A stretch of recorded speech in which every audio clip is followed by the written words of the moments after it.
Welcome to the Pavilion Theatre. The Castle Hill players acknowledge the Beagle people, who are the traditional custodians of the land on which the Pavilion Theatre is built. Please enjoy the show.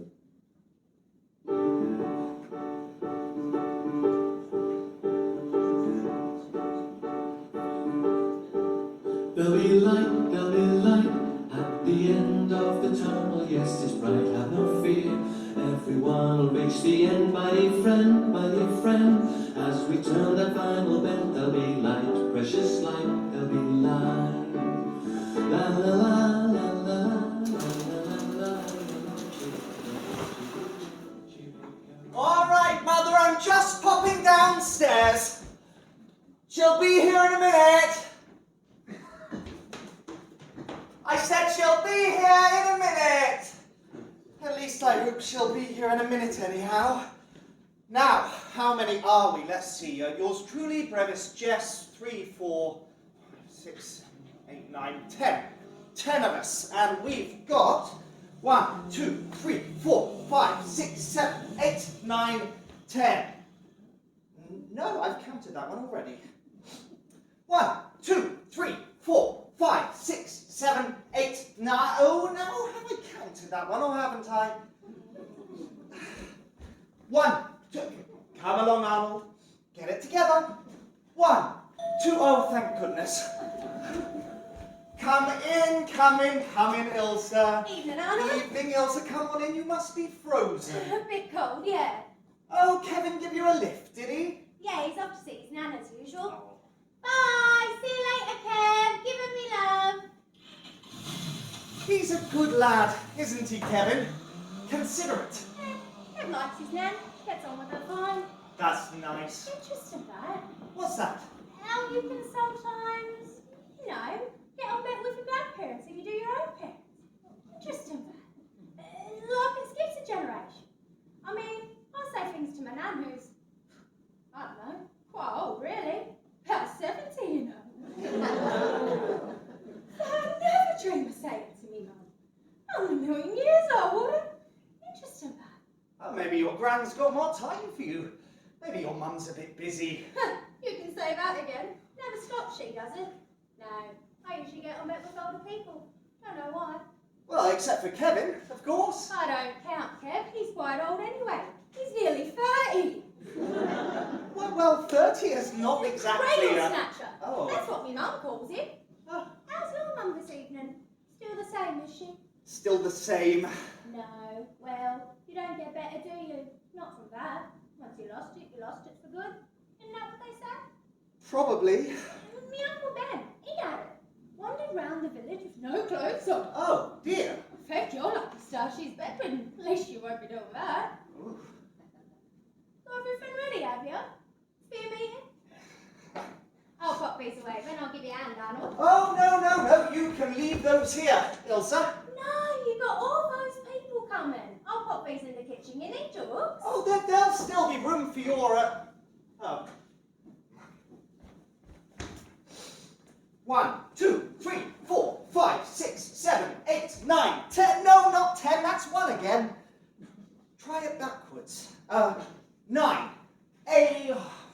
Why can't I get this? 9, 8, 7, 6. Want any more chairs, What? Arnold? 5? No, forgotten. What?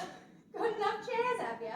I've no idea, Elsa. I was just trying to count them. How many seats there, do you reckon? 9. Oh, well, we need 1 more then. I'll get it. We need 10, probably. Dining room.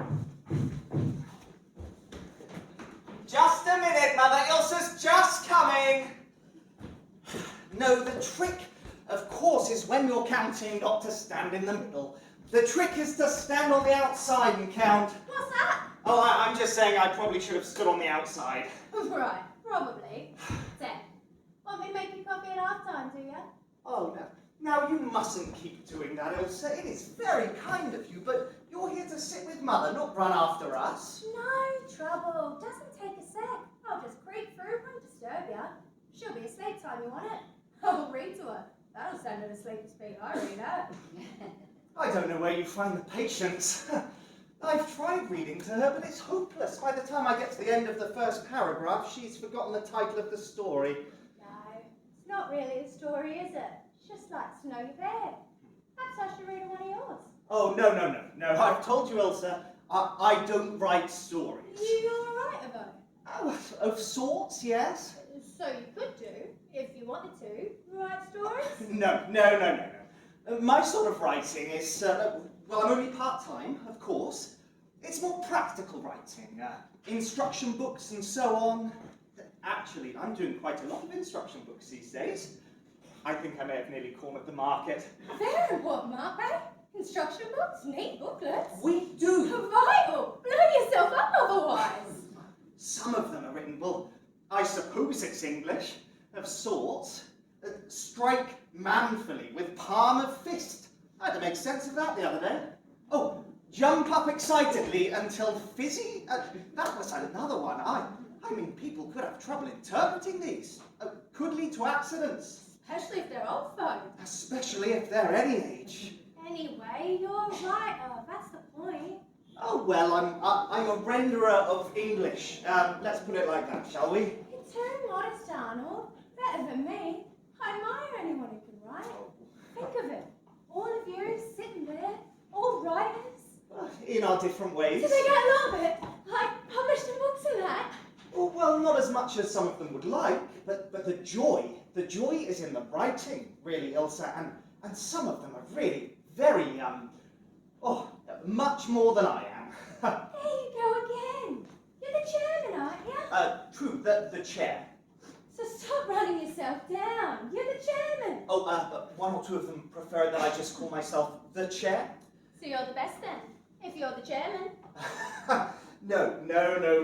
It really doesn't work like that, Elsa. I'm the chair mainly because, well, other people don't really fancy doing it, or don't have a lot of time, and I suppose I am quite good at organising guest speakers and generally making lists and... You've got this nice big house for all of you to meet in. Yes, I think that probably has a lot to do with it too. House that costs a fortune to heat, mind you, or to sell it really, only she and Mother would not hear of it.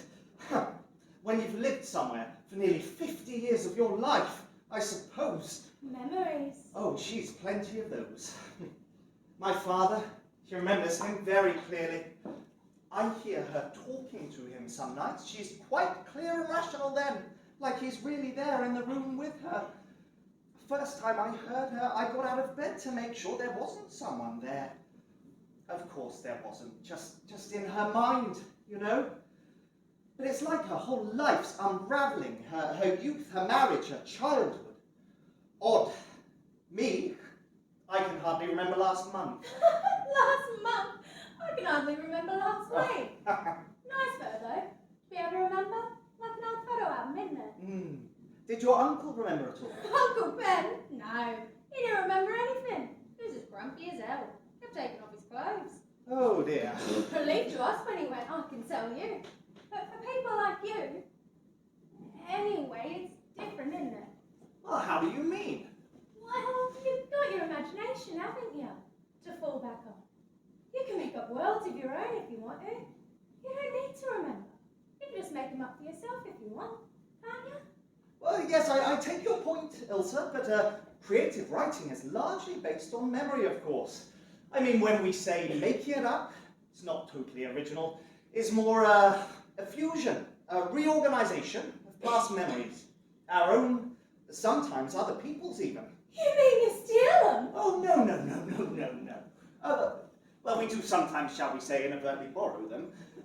But usually, you have an experience in your life, and then as an artist, you reshape that experience into something other, hopefully higher. Brilliant!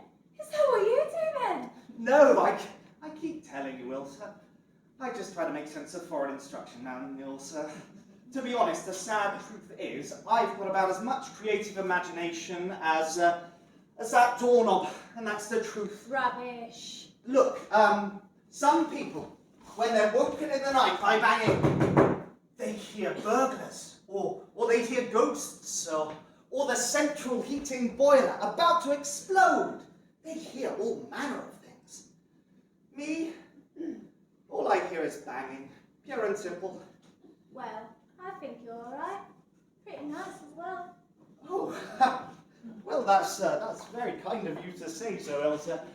Unfortunately, niceness has very little correlation to creativity, alas. Right. Oh, just coming, Mother. She's just on the way up the stairs. Oh, I nearly forgot. You've got no Christmas decorations again, have you? Oh, well, we don't really. You didn't last year either. Wait here, I got you something, Adam. Oh. There, for you. Oh, that's lovely, Elsa. Wait. Oh. You did great. Yes, just look at that. Got you Christmas novelties. You shouldn't have. Don't worry, use my staff card. Got a discount. Well, thank you, Elsa. I'm very, very touched. You deserve it. 10 days till Christmas, you need something. Besides, useful those staff cards, aren't they? Got all my presents from Cresswell's this year, practically. You were all there, did you? Oh, well, I don't have that many to get, really. Another bed jacket for Mother, but apart from that, not that she ever wears them, she just flings them off. Now, I should have bought you something, Elsa. Me? Yes. No, I don't need anything. Not from you. Oh. Just glad to help, that's all. Oh, let's be off then. Listen, Elsa, why don't you pop that upstairs in Mother's room? In her room? Yes, it'd be nice for her. It's for you. Yes, I know, but this way we can both enjoy it. Right. Okay then. Elsa, you ought to sit in on our meeting one night. Me? Yes, I'm sure we can find someone to sit with Mother just for one evening. You're joking. Me? Sit with all them intellectuals? Oh, hardly. Wouldn't understand a word you're all talking about, would I? Well, I don't see why not. We're hardly. Oh, aha! Here they all come. Look, why don't you stay and? Oh. Good evening, Jess. Glad you could make it. How are you? All right, how are you, Arnold? Pretty fair. Pretty fair. Your mama knew better. We were just saying, much the same. Well, once they're there, aren't they? That's life, isn't it? Sometimes I think the sooner it's all over, the better. Bloody awful business life. Hang up here, shall I? The farm not doing so well then? 4 ducks, 13 chickens. Correction, 12 chickens. Bloody fox got in again last night. A solitary cow, 1 old, nearly blind, 17-year-old incontinent collie, 6 newborn unwanted kittens. Do not constitute farm, Arnold. Here, 40 some eggs. Oh, thank you. Now that is kind. Mother loves an egg. Well, at least they're still laying, the ones that are left, that is. Our chicken sheds like something out of an Agatha Christie novel. All eyeing each other, wondering who's going to be next. Better suggest it to Vivi. She could write it. Probably already has. Oh, it's bitter out there. Going to be a storm later. Dogs jammed her ass under the Argo again. Usually means a storm. Am I the first? So far. Thank you for these, Jess. You really shouldn't. Well, I can't eat them all. Imposed allergic, so there you go. Either eat them or hurl them at the bloody town hall, either way. And how is Polly? Oh, Poe, she's fine. Usual bouncy self. Drives me up the wall some days, but you've got to love her. Oh, excuse me. Grace, come in, come in. Oh, you must be frozen. Oh, big hippie, isn't it? Am I the... Oh. Hello. Hello, Jess. Come on the bus, did you, Grace? Oh, yes, on the bus. On time for once, thank goodness. No, you don't want to be stuck standing out there. Not tonight. Not tonight. Oh, look. It's so lovely here, isn't it? It's lovely. Oh, it's so lovely and welcoming. I so love coming. Oh, lovely and welcoming as always, Arnold. Do I spy you've brought something with you tonight? Well, maybe I don't know. Something you're going to share with us, Grace? We'll see. Hear that, Jess? Grace has brought something to share with us. Good-o. Well, we'll see. Well, I'm excited. Not before time. How's the family? Oh, you know, Manette is doing well. She's just sitting her A-levels. Oh. And when We don't hear from him very much since he went off to London. Oh, what's he doing there exactly? We don't exactly know. We don't even know where he is exactly, actually. Except in London somewhere. Oh dear, that must be worrying. Oh, it is a bit. Well, for me, anyway. I don't think Jeff cares one way or the other. Good riddance, that's all he says. Well, he's probably joking. You never know. No, not Jeff. Jeff never jokes, not these days. Yes. Look, I'm just going to pop these in the fridge, keep them fresh. Oh, eggs from Jess. Ah. Right.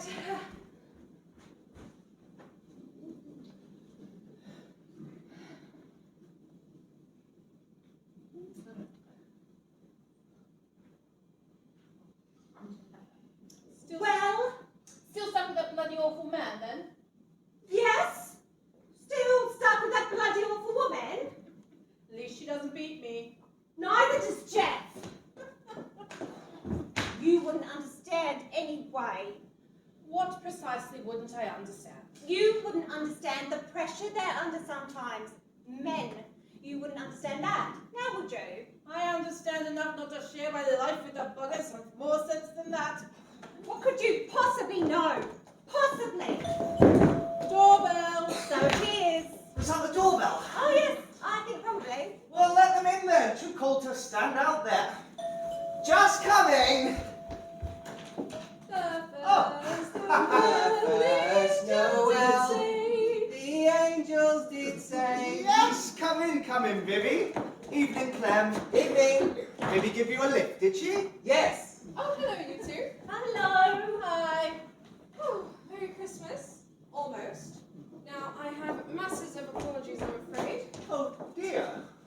From Bernard, who's gone skiing with the family. From Gerald, who's come down with something and doesn't know what. Abject apologies from Sally, who has relatives, and Paula, who's gone to Scotland for Christmas and New Year. I know, it's a bad time of year to have a meeting. I said it was last time. Oh, what about Ray? Don't know, I haven't heard from Ray, not for weeks. I think he's abroad as well. Is he? Yes, I have a feeling he said something about it last time. What about Brevis? Is he coming? God knows. I certainly hope not. Now, well, what is the time? It's just gone 7:30. Shall we give Brevis a minute or two longer? Yes, better give him a minute. Don't mind either way. Listen, if Mr. Winterton Brevis is coming, then I certainly shan't be showing my work. I'd like that minuted, please. Oh dear, we won't have anyone to take the minutes, will we? Not if Paula's away. I'll do it. Oh, would you mind, Vivi? Thank you, thanks very much. Oh, it's no problem. I have shorthand. Let me through. I'm a journalist. More than Paula has. Oh, no, I won't hear a word against Paula, Jess. Here. Look, I've got nothing against Paula personally. I just wish to God her minutes bore some resemblance to our meeting. I mean, I understand this is a creative writers group, but I don't think it extends to the minutes. Now that's not fair. Just because Paula's not here to defend herself, if someone else in this group had done half as much as Paula's done. Yes, all right, Grace, all Paula right. works her finger to the bone, Jess. Yes, all right, Grace, point taken. Well, honestly. Perhaps we could minute it, Vivi. The meeting has passed a vote of thanks to Paula, Mrs. Boone, in absentia, for all of the hard work she has put in during the past year. Right. All agreed, Grace, Vivi? Sure. Clem? Either way. Jess? If you like. Thank you, Jess. Now, I really do think we ought to be getting along with the meeting, brevis or no brevis. It's 34 Grace, minutes did you past. say you had something to show us? Well, yes. But, well, if Mr. Winterton is coming, then I don't intend to. I mean, he just... You see, I still call him that. He hasn't taught me for 20 years, and he still terrifies me. Do you know he used to make us stand out in the middle Well, of he's the not field? here yet, is he? Come on, can we have a quick look? A sneak preview? Why not? I think we've all waited long enough, Grace. The suspense has been killing us. Come on, I think we deserve a look, don't you? Oh, well, all right. I think before I show you, you ought to know the circumstances of how I came to write this. Write it. Oh, for God's sake. To create this. I started this several years ago when both my children were very tiny. I intended to write them something that was both edifying and amusing and instructive that they could take with them as they grew up, if you see what I mean. Excellent, yes, splendid. There's so little these days, or even those days, that's really edifying. It's all terrible TV trash, isn't it? Yes. I don't catch a lot of television, but Mother has a set up in the bedroom. I catch a glimpse of it occasionally. Oh, it's really quite alarming, some of it. I mean all the written stuff. Oh. It's all very, well, whatever the opposite of uplifting is, I suppose. Downlifting? So, I decided to write them something myself, my children, to try to fill the vacuum, to try to fill it. Yes, and how did they like it? Did they appreciate it? Well, no. You see, I started it, but I never finished it. Other things, family things, got in the way. And Jeff said I was wasting my time anyway, so I sort of gave up. So they never saw it at all? No. Oh, how sad, I didn't realise. But then I thought, why not give it another go? And I'm really trying to finish it this time, finish it. Good for you. Never too late, no. How old are they now, the children? Oh, Winetta's 16 and Delvin's 18. And what's the book called? Does it have a name? The Exciting Adventures of Doblin the Goblin. Oh!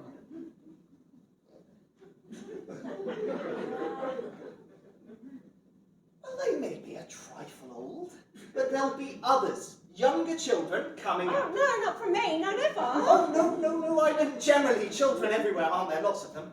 All in need of a good read. Can we have a look at it, Grace? Will you let us look? All right. Most of it is pictures. You see, because, as you probably know, I trained originally as an artist, so I have these pictures. Perhaps you'd like to pass them round. Oh, Arnold, they're in order. You'll see. Oh, this is splendid, Grace. Splendid. I knew you were an artist, but no, I had no idea. Well, that's at the start of the book. At the start, when Doblin first emerges out of his winter burrow. Oh, yes, I can see him. You can just see his little head popping out of the hole there, can't you? Oh, isn't that splendid? Here, Jess, take a look. Yes. Isn't that wonderful? Vivi, what do you think? Oh, it's brilliant, Grace. Brilliant. What a shame. How do you mean? That you didn't, take them any further. And look, Clem. She's intending to, Vivi, that's the point. Grace is planning to finish these Fantastic. Clem likes them. Clem likes them. Great. Come along, any more, are there? Pass them round. Now, this is a bit later on. See, Doblin's out of his burrow. He's in a big meadow, looking around, you see. Oh, yes, there he is again. Looking around, you can see how small he is beside the buttercups. You can tell by the size of the buttercups, you see. Huge, yes, huge buttercups.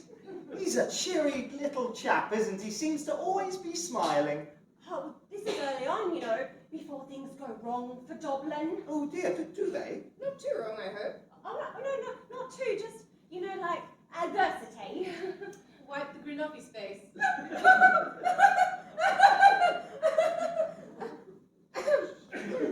It's only intended for little children, though, isn't it? You don't want to frighten them, do you? Oh, no, but even at that age, they still have to learn, don't they? And these pictures, they all illustrate the story you've written, do they?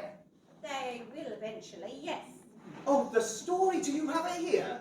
Could you read us a little? Well, that's the bit where I'm a bit stuck. You see, it's all here in my head, but I haven't really managed to write it down properly. Not yet, not properly. Look, here he is, climbing a tree. He's trying to find out where he is. Doesn't he know? No, you see, in the story, when goblins fall asleep, when they hibernate, they forget everything they knew. And when they wake up, they remember nothing at all.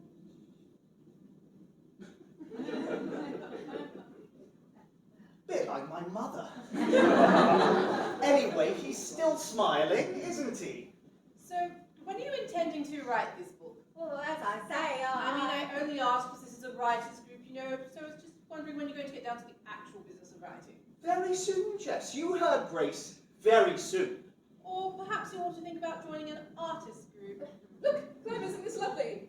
Lovely. You say you're having problems setting the story out, Grace? Oh, yes, it's how I write. You see, I really want it to be in verse. Verse? Yeah, I see. Rhyming couplets, no doubt. Possibly. Nothing wrong with a good rhyming couplet. Dear God, when was the last you heard a good rhyming couplet? Rupert Bear books are full of them. I like Rupert. My mother still gives me the annuals. Every Christmas. Now, why am I not surprised by that? Look, and this is a bit later on. See, Dogman's decided to sail off down the stream. See, there he is sailing off in a walnut shell that he's borrowed. Oh, yes, who's he borrowed it from then? From a walnut, presumably. No. Oh, from a squirrel. It said squirrel. See, look, you can just make out his nose. Oh, yes, there he is, the rascal. He's smiling too, isn't he? Bloody vermin, shoot them on sight, I do. No. He's a friendly squirrel, Jess. You wouldn't want to shoot him. Here, have a look. Ha. Yes, great. Look, how many more of these are there? I mean, I don't mean to be a killjoy, but I really do think it's time we all to get on with the meeting. Yes, I take your point, Jess, but I do think we owe Grace her moments of glory. We've all had our moments over the past few months, and Grace has sat through them all ever so patiently, never complaining. No, fair enough. It's just with this storm coming... Oh, whoops, a late comer. Oh, you never know, might be Brevis. Oh! I wonder what's got him so late. Maybe the chain came off his bike again. Oh, yes, it is, it's Brevis. Bastards! Oh, Bastards! sorry. You know, I taught kids for over 40 years, and I never begrudged a moment on it. I did it willingly, undertook it freely, happily. The ups, the downs, the highs, the lows. I gave my life to teaching, to kids. Now I'm 65 years of age, and do you know, I've just realized I hate the little bastards. I loathe them with every fiber of my being. I resent every second of the life I wasted on them. I wasted my life, do you hear? You're looking at a man with a totally wasted life. Sorry. What happened, Brevis? They let my tires down again. I left the bike outside the flat for half a minute, and those little bastards let my tires down. That's why I'm late. Maybe it wasn't children. Of course it was kids. Who the hell would it else be? Oh, I hate them so much. Wipe them all out, I say. Then we'd run out of adults. Oh, hello, Einstein. You're here, are you? Met any good aliens lately? Not until you came in. Anyway, that's why I'm late. Blame the Vandals. What the hell is this? Oh, sorry, I meant to. What's it meant to be? It's an illustration from Grace's new book, Brevis. What book? A children's book, that's all. Oh, I see. Your children did this, did they, Sims? No, I did. I did that. Chris did that. You did this. Yes. Well, maths never was the strongest subject in your family, was it? Neither you nor your wretched son. What's an artwork, Brevis? Nothing to do with maths. If you'd paid more attention to your basic geometry, Grace, you'd have learnt about drawing perspective. I mean, look at it. This little guy here, he's completely out of scale with this enormous flower. I mean, he's tiny. I know he's tiny. He's meant to. And what's he meant to be sitting in there? It looks like a nut. It is a nut. Is it? Yes. What the hell is he doing sitting in a nut? He's a goblin. He's a what? A goblin. I think I taught the girl. Wasted life. Absolute wasted life. Thank you. Well, many congratulations, Grace. Well done. I hope you'll be keeping us au fait with your progress over the months to come. Now, I really do think, since Brevis is here, that it's time to start our meeting proper. About time. Now, I feel that in view of the low turnout this evening due to seasonal and other unavoidable matters, that we might make it a fairly brief meeting, if everyone's agreeable, and perhaps just restrict it to maybe a reflection, a look back, if you like, on our exciting meeting of last month and the lessons to be drawn from that. And then perhaps we can wind up with our usual brief individual reports of current works in progress, and I must, as always, emphasize the word brief. Please. All right, all right. Now, I wasn't just meaning you, Vivi. We can all be a bit guilty occasionally. Now, first of all, last month, you will recall, and I think everyone present was there, yes, the visit we had from the distinguished novelist H.F. Cataxian, or as he asked us to refer to him, Harry. Now, I would invite your reactions to Harry's stimulating talk, whatever they may be. I think we can agree it was certainly stimulating, but what conclusions can we draw for ourselves, do you think? Well, I thought... Oh, sorry, Grace, just a minute, just if I may finish, if I may. What conclusions for us personally? Well, the overriding theme that I got from Harry, and I don't want to oversimplify what he was saying, not at all, but the overriding message that I got from him was this. If you feel you're a writer, if you deep down believe you're a writer, then for God's sake, get on with the writing. I think when Harry finally finished, and we must surely agree, whatever else, we certainly got our money's worth. When Harry finally finished, the feeling we all were left with, and I do exclude you, Vivian, this, the feeling was that we were all holding back in some way, failing to practice a craft that each of us believed in our different ways we had a destiny to pursue. If you recall, Harry ended his talk by throwing down a challenge to all of us, and I wrote it down. If you believe you can write, and why the hell are you all here otherwise, then, and I'm quoting Harry's own words here, then get the F word on with it. I don't think you've quite finished there. I'm sure he ended with, "You bunch of wankers." Well, I didn't think that was in the present circumstances quite appropriate to quote. It was totally appropriate. He's probably right. We are all wankers. Ah, Ilsa, come to make our coffee now, are you? Thank you. We can all do with some coffee, I think. Oh, by the way, Ilsa, there are some mince pies out there as well, I meant to tell you. If you want to just pop them in the microwave, not homemade, I'm afraid, Creswell's finest. Mother's hardly up to that these days. Oh, that's Ilsa. You've all met Ilsa Wolby, haven't you? Yes, she works with me at Creswell's, yes. Yes, she's been here before, hasn't she? Attractive. Yes. When she smiles. Yes, anyway, reactions to Mr. Cataxian.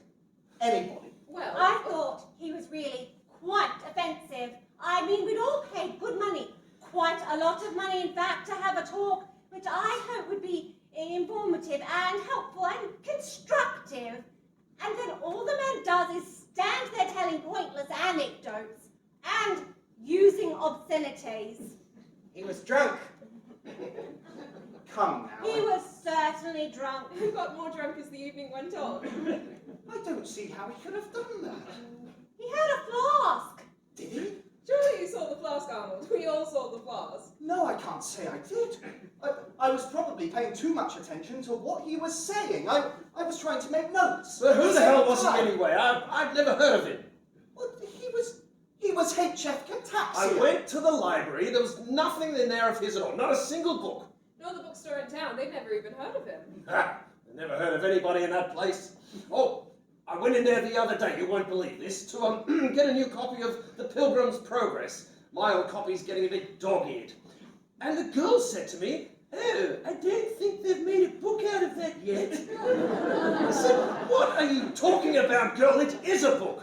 Reputedly the first book of fiction ever written in the English language." And she said, "I'm sorry. I thought you meant the Private Progress movie." Oh, dear. And then I said to her, "No, woman, The Pilgrim's Progress, John Bunyan, woman. Have you never heard of John Bunyan?" And then she said, Oh, I'm sorry, I'm with you now. The 39 steps and all. Dear God, to think I would have taught that girl at some stage. But you'd have taught her mathematics, Brevis. I'd have taught her nothing. What's the 39 steps then? Oh, it's a thriller. You should read it. I only read sci-fi. Anyhow, getting back to our guest, Mr. Cataxian. I looked him up You did? on the internet. He has a site on the internet. What does that prove? Everybody's got their own site on the internet. No, they don't. That's ridiculous. Jess's dog's probably got his own site on the internet. Proves absolutely nothing. I mean, the internet is the biggest repository of junk, rubbish, and useless information ever known to the human race. I mean, every lunatic opinion, every crackpot theory. It's an opportunity for ordinary people to express how they feel. Exactly. Ordinary people. I'm sick to death of ordinary people. And do you know why they're ordinary, Clem? They're ordinary because they don't have a single original opinion of their own. They don't have anything of interest or any importance to say. And now we've got that bloody internet thing, they're all saying it. And what's more, they're talking to each other. They're exchanging their batty views, proliferating, ever-fresh lunacies until the result is that the whole world, the whole civilization is spiraling down, down, down to the lowest common denominator when we have people like you who've never even heard of John Buchan.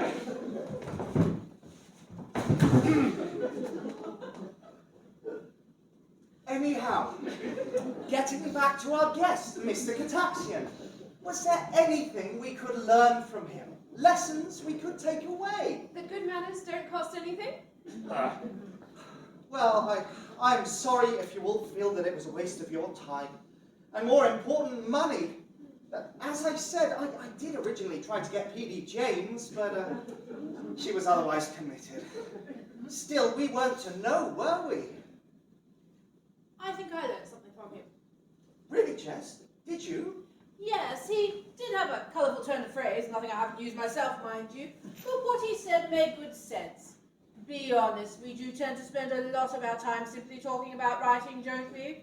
Rather than getting down and actually doing it. He was quite right, I do, certainly. I get nervous, terrified. But it ought to be like taking exercise. Ideally, we should do it every day. Hark at me. There's a danger you can overwrite. Possibly, but it hardly applies to either of us now, does it? Anyway, Grace, he's certainly got you going again. Don't knock the man. I can assure you that nothing he Listen! I'm not saying we should publish everything. We should be so lucky. But the secret is to keep writing. That's all he was saying. Or alternatively, give it up completely and go and play golf. If you're not enjoying it, which I'm certainly not at present, then it's torment. I mean, come on, it's got to be fun at least. Rewarding? Otherwise, what else are we all doing it for? Not for the money, that's for sure. What else are we doing it for but our own pleasure? Sorry. No, well said, Jess. I hope you were paying attention to yourself then. Very good advice. Well, Look, how about this for an idea? Just off the top of my head, this one. What if we all concentrated on one particular topic? Like, I don't know, golf. No, not golf. Something we all know about. And then we all agree to write about it from our various angles, just as an exercise. But Arnold, we all write such different things. Yes, but wouldn't it be nice to come Different together? styles. I mean, I write thriller, Jess writes romance, historical romance. Rather, I'd like to write historical romance. Clem writes his science fiction, Science fact. and Grace is writing her children's book, isn't she? And I write instruction manuals. I take your point, Vivi. You couldn't find a more different bunch, that's what I'm saying. Now, haven't we all got a bit stuck in our own separate ruts? Wouldn't it be nice to combine for once? I mean, let's face it, it can be a very lonely business sometimes, writing. It might work. It's not a bad idea. How could we ever find anything that all of us would agree to write about? It's impossible. What about me? Where do I fit in? I mean, I do musicals, don't I? Well, you could write a piece of music on the subject, put some songs in. Anyway, you do more than music, Brevis. Don't be so modest. You do the words as well. I do the book. I never do lyrics. I don't do lyrics. I'm sure we could find a way to include you. You know, I think this is rather exciting. The more I think of it, if we all took our own oh dear, Mother's feeling abandoned. Elsa's left her on her own while she makes the coffee. Listen, I had better, excuse me. Listen, think about that idea. I really think it's worth a thought. Won't be a minute. Coming, Mother! It would never work, would it? It might. I mean, it'd have to be something so neutral. Something all of us know about. Shopping! Oh, dear God. What? We all do that. We all go shopping, don't we? We could write about what intelligent life will be like in 100 years. There won't be any. What about a love story? The first time we all fell in love, we've all done that, surely? Loved ones, pets, wives, children. Oh, sorry. There must be something. Oh, can you manage, dear? It's a big tray for her. Yes. Must be heavy. Oh, thank you, dear, thank you. Oh, thank you, dear. Thanks.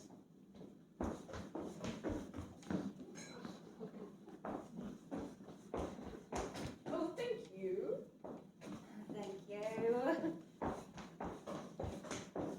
Does she speak English at all? I'm not sure. I've never heard her speak. Ah, no, thank you. Thank you, just a drop.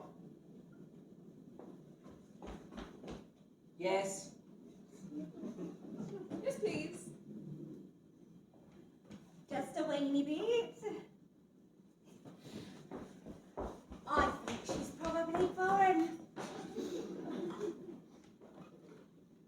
Ah, no, thank you. None for you, Brevis? No, can't stand up. Up all night. Thanks, I'll have his. Yeah, yes, please. No, thank you. No, Grace? Try not to. I'll have hers too then. Ah, thank you, Elsa. Well done. Did you find the mince? Yes, you did. Hope you saved one for me. Yes. Hold on. Let me. Oh, thank you, Elsa. Thank you, Elsa. Thank you, Elsa.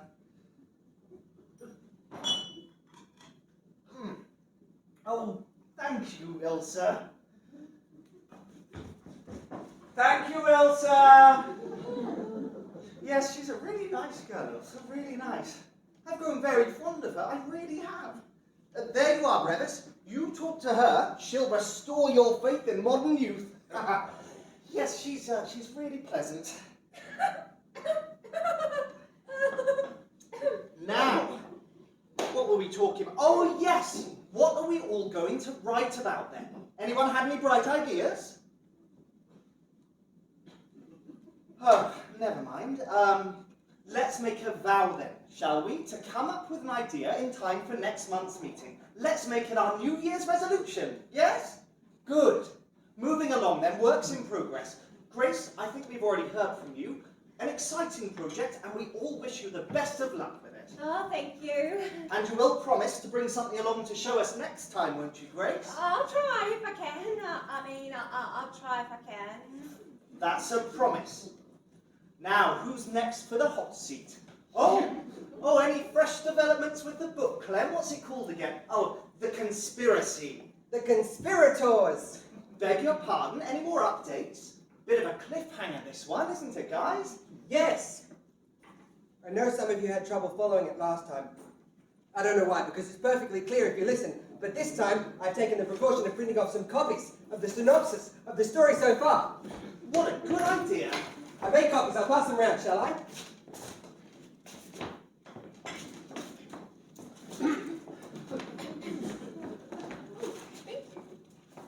Yes, this is detailed, Clem. Brevis, don't you need a copy? After last time, it's engraved in my memory. Right. Everyone got one? Who wants one? Right. I'm going to read from the start of chapter 8. What you have in your hands there, some of you, is the synopsis of the first 7 chapters. What I'm going to read to you now is from chapter 8. All right? Okay? Is that clear? Here we go. Chapter 8. Inside the Inner Sanctity. That's the subtitle of the chapter. Inside the Inner Sanctity. I think you mean sanctuary, don't What? you? Or maybe sanctum. No, I don't. I mean sanctity. Chapter 8. Inside the Inner Sanctity. The two stopped for a moment, listening to the deafening silence around them. Reaching out with her tentative, slender fingers, Solo felt she could almost touch the very darkness, so impermeable a blanket did it present. Impenetrable. Then, reassuringly, she heard the sound of Rona's breathing, and she felt the burden lifted. Still, the nagging thought remained in both their minds. Where was Zap? Sandy had been ahead of them for some way up the stairs, but now, inexorably, he'd vanished. Inexplicably. I think you mean inexplicably. No, I don't. I mean inexorably. But it doesn't make any sense. I mean, inexplicably meaning without explanation. Inexorably means something quite different. Unable to be stopped. Unstoppable. Right, that'll be you then. I beg you. Who's that, Claire? What? Who's this Zap? Zap's Rex's assistant. Who on earth is Sandy? Sandy Zap. Sandy is that. Sandy's his real name, his nickname's Zap. It's all there in the synopsis. I don't know why everyone's having such trouble. Right. I'll carry on then, right. What to do now? Rona and Solo were faced with a predilection. A predicament! A predicament! Dear God! Excuse me, I really need to use the bathroom. What to do now? Rona and Solo were faced with a predilection. Sorry, who's Rona again? Rona Reed, she's Rex's assistant. Then who's Solo? Solo's also Rex's assistant. Rex? Rex Van X. How many assistants has he got? 3! There's 3 of them. Sandy, who's also called Zap, Solo, who hates being called Samantha, and Rona, known as Rona. They're all Rex's assistants. Jesus, how many more times? Worse than the government department. Oh no, Jess. They're not government. Quite the reverse. If you've been listening, it's the government they're investigating. Yes, I remember. Well, the local government. In this chapter, they're actually inside the town hall itself. I based it where I work. They're about to break into the chief executive's office in response to an anonymous tip-off that's actually turned out to be a trap, which explains why Zap has disappeared. He's already been captured and assimilated along with the chief executive, who's no longer controlling his own actions. That I can believe. Well, we can't fault you for imagination, Claire. Top prize for that. I wish it was imagination. In fact, I've altered very little. The truth is all there, just slanted slightly to protect myself and those close to me. You mean you really did break into the chief executive's office in the middle of the night? Let's just say I'm familiar with those who did. Yes, I think we must move along now. Fascinating as that is. Good luck with the rest of it, Clem. I know we all look forward to hearing what happens next in the story. It's only just begun. It's just the beginning, Arnold. Moving along then. Thank you.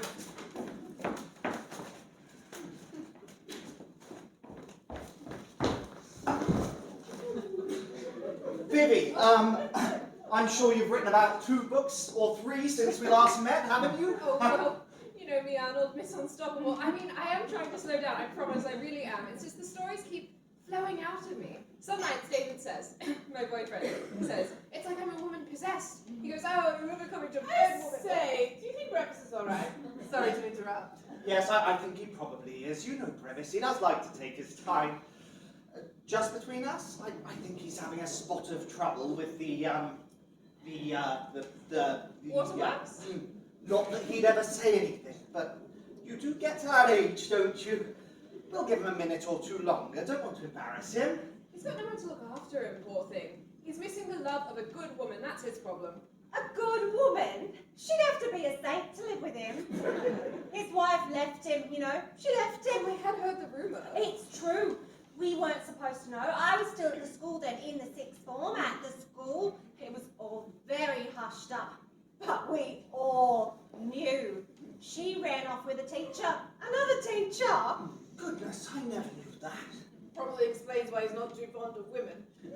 He was never very fond of them. That's why Connie walked out on him, Mrs. Winterton. He was horrible to her.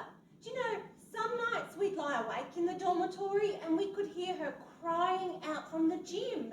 His wife, you know, Connie Winterton, she'd be wailing like an animal. God knows what he was doing to her.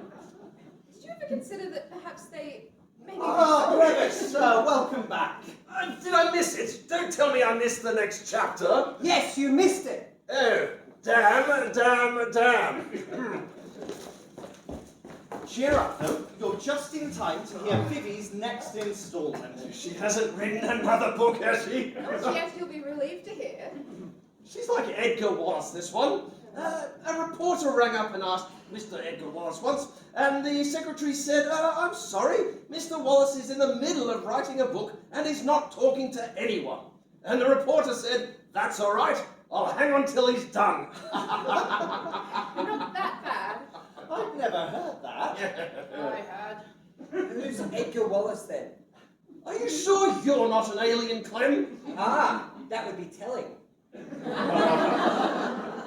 So, no new novel this month, Vivi. No, I'm still working on it. And that would be your fifth. Actually, my sixth. Sixth, and here's me still trying to start on my first. Oh, but none of mine are published, Jess. None of mine are published.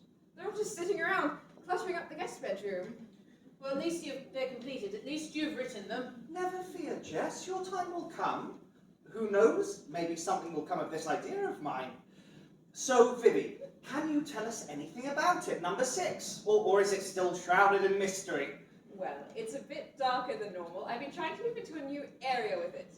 It's quite surreal, some of it. Oh, careful. You'll be treading on Clem's territory. Oh, no. It's still set in the period, vaguely 30s, but I feel the tone of it's quite different. I'm rather excited. I just hope that man's being a bit nicer to his detective sergeant, that's all. Do you see I rush? Well, Jim's Jim, really. Poor girl, poor Fiona, she's madly in love with him, but he's immune to her charms. Doesn't stop him from falling in love with practically everyone else. Well, occasionally, it's just, well, Jim Rash is like lots of men, you know? Fiona, his sergeant, she's there all the time and tends to just get taken for granted. You ask me, she should get herself transferred. She's tried. She stood outside the chief's door twice, the envelope in her hand, and then Jim says something to her, a little bit special, and she just loses the will, poor thing.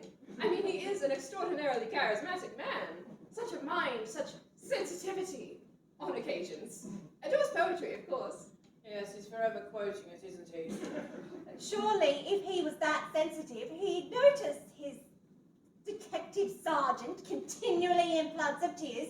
You'd think he'd notice that, being a detective and all. Well, once he's on a case, Jim is fixated. Single-track mind, like most men. Yes. I think they're having a go, Arnold. I think the girls are ganging up on us. I mean, sometimes I want to reach out and strangle Jim Rush myself for being so insensitively masculine. But I think, no, I can't do that. What would poor Fiona do then? She'd be investigating her own boss's death. Exactly. So, new novel in the offing, but nothing yet. Thank you, Vivi. Now, Jess, do I gather not a lot more progress? I've been doing a lot more research, Ah. you know, Victorian customs and manners and speech patterns and so on. I've been reading masses. Nope, not much progress on this. I think you just have to start, Jess. I know. Take a leaf out of Vivi's book, jump in with both feet. I know, but it's like that Cataxia man said last month. You see, the book, my book, it's perfect, you see. Do you know what I'm saying? It's all there, unsullied. But as soon as I start to write it, it'll get gradually less and less perfect. And eventually I'll have ruined it. Just by writing it, I'll have ruined it. Do you see? Does this make sense to any of you? I can't say I follow that at all. I think I can. How can you ruin something you haven't even written? Look, I've said it before, but that man was absolutely right. There is no point in you sitting here whinging and boring the pants off the rest of you. There are people far worse off in the world than me, so quit moaning, Jess, and just get on with it. I'll hold you to that. You do that. Next up, Brevis. Any development? No, I'm afraid my absentee collaborator is still failing to deliver. Oh, no new songs then? Well, no new completed songs, that is. We've got a series of half numbers that kind of taper off into la la la around about the second verse. it's supposed to be a through-sung show, and I don't see the point of half a song here, half a song there. It's desperately frustrating. I know I said it before, but it is very ambitious. Well, it's not the first musical we've done together, for God's sake. This is the 5th show that John Chapman and I have done together, all performed, all wildly successful. We've just hit a rock. I mean, Treasure Island, the last one John and I did at the school. At the 3rd and final performance, 10 curtain calls. 10, would you believe it? 10! Amazing. They don't get that in the West End some nights. Yes, I remember reviewing that one for the paper. It was wonderful. All those little pirates and their bare chests. Oh, Grace, wasn't your son in that one? Yes, Dylan, he was briefly. Delwyn Sims, yes. Ran out after the first show, didn't he? Left us with no bloody bent gun. He was allergic to the spirit gum. I had to go on in his place. Little bastards chucking Smarties at me. But no further progress with the new one, Rex. Well, I just don't know where the man's got to. I've rung, I've left messages. I'm assuming John Chapman's still working at the school. He's just never there. I mean, vanished away. Maybe he's found himself a new paramour. Maybe he's run off with someone else's wife. Or something. So we can't even finish with a song then, if John hasn't delivered? Well, look, I guess we could finish with half a song if you like. Oh, yes, half a song's better than none, isn't it, guys? Right, well, if you all insist so forcefully, how can I resist? I take it this thing's still out of tune. I would say so. Mother was the one who always played it. You've never met my mother, have you, Clem? No, I think you joined after she was taken ill. You know, we sometimes finished off these meetings with a sing-song. She'd pop down and join us if she was in the mood. Oh, she knew all the old ones. Right, okay, so you remember that this is our own musical take on John Bunyan's The Pilgrim's Progress, which, for some unaccountable reason, nobody's ever tried before. Now, this number comes fairly early on in the piece, when our chum Pilgrim is just setting off on his epic journey.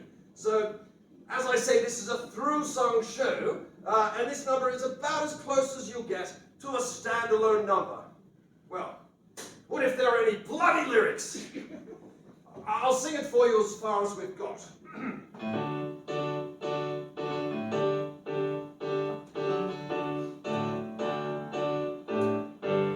There'll be light at the end of the tunnel. Yes, it's bright. Have no fear. Everyone will reach the end, my dear friend, my dear friend. As you turn that final bend, there'll be light. Precious light, there'll be light.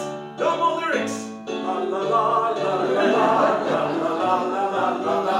Cheerio, cheerio, cheerio. La la la la la la la la la la la la. Here I go, here I go, here I go. That's enough, I'm afraid. Excuse me, I really. Oh, yes, help yourself. Well, I think that just about finishes up the meeting, really. I hereby declare it closed. Oh, yes, next meeting. When did we say again? January 23rd. That's right, January 23rd. I have that in my diary. I might have to miss that one, Arnold. I'll have to let you know. No, well, let me know closer to the time, Jess. If you could, that would be lovely. In any case, I still expect you to have started by then. New Year's resolution. That's the spirit. Oh, forgive me, Arnold. Oh, I'm going to make a run for the earlier bus. There's one in 3 minutes. Oh, I might just catch you. Oh, of course, off you go, Grace, off you go. Night, all. Night.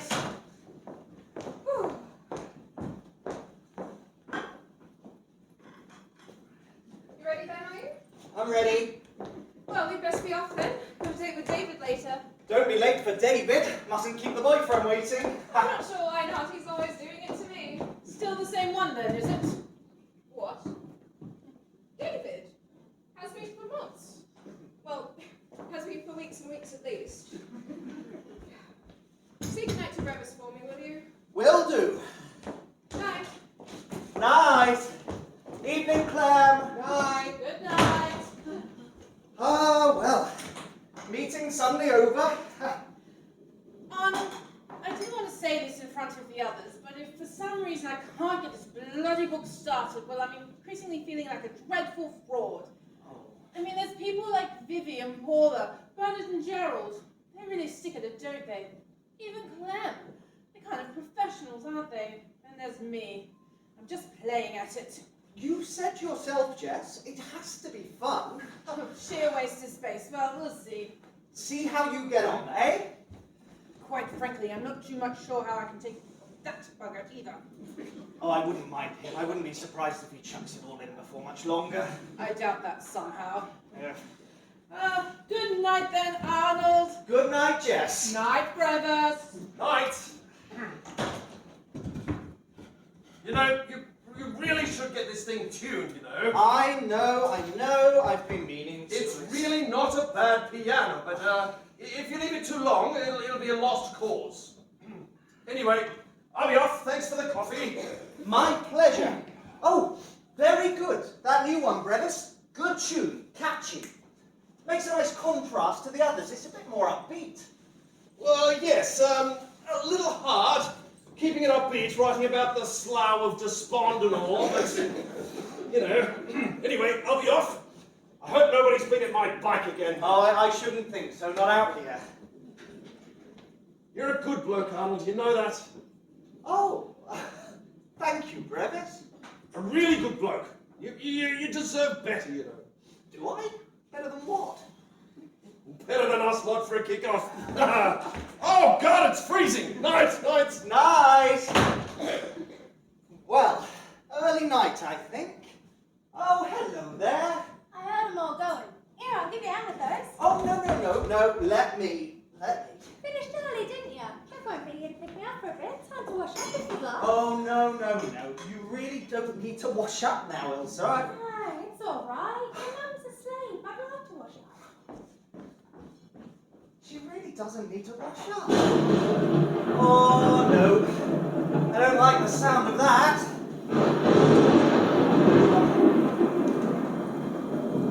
I hope this doesn't wake her. She will not like that. Ilsa, you all right in there? Yeah, did you hear that thunder? Yes, I did. The sooner we get you home, the better. Oh, no. Oh, that is all we need. Oh! Ilsa, you all right in there? Ilsa, if you're still in the kitchen, you'll find some candles in the left-hand cupboard under the sink. Can you find them, Ilsa? Hang on, I'll come and help you. Oh, good girl, you found them. Good. Oh. Good gracious!